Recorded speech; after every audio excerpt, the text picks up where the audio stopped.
Another example would be the episode with Mike Munger, obedience to the unenforceable. That phrase, obedience to the unenforceable, the idea that we can be loyal and obedient to norms that are not enforced through the state, but are enforced, not literally enforced then, but encouraged through social forces, was a very powerful idea. We've talked many, many times on this program about the difference between law and legislation.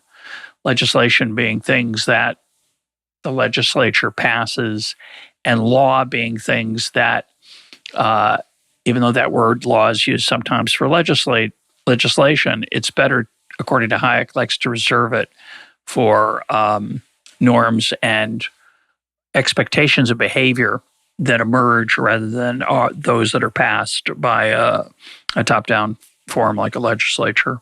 But I love that formulation, obedience to the unenforceable. And of course, that episode in that conversation and the power of that and how it has diminished over time, that the unenforceable is less salient to us, and those norms and social forces are very different than they used to be. It was a great insight for me.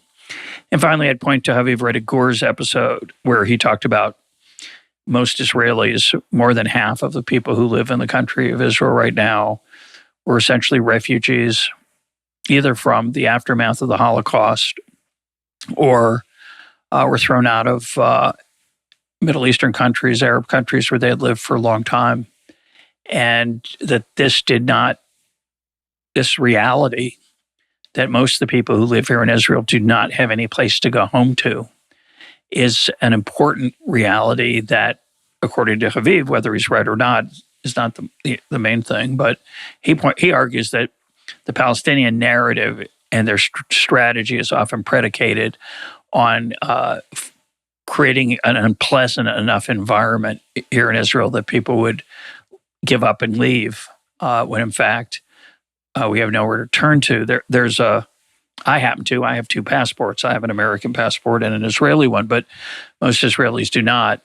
Nasrallah, the head of Hezbollah, recently made a claim similar to the claim that Haviv is critiquing, saying that Israelis should go back to their other country. They should go back to Brooklyn or wherever. But most Israelis don't come from Brooklyn. They come from Tehran and other places, Yemen, and post-World War II Poland, where they either don't want to go back or can't, literally can't go back. So I thought it changed the way I looked at this country, where I live.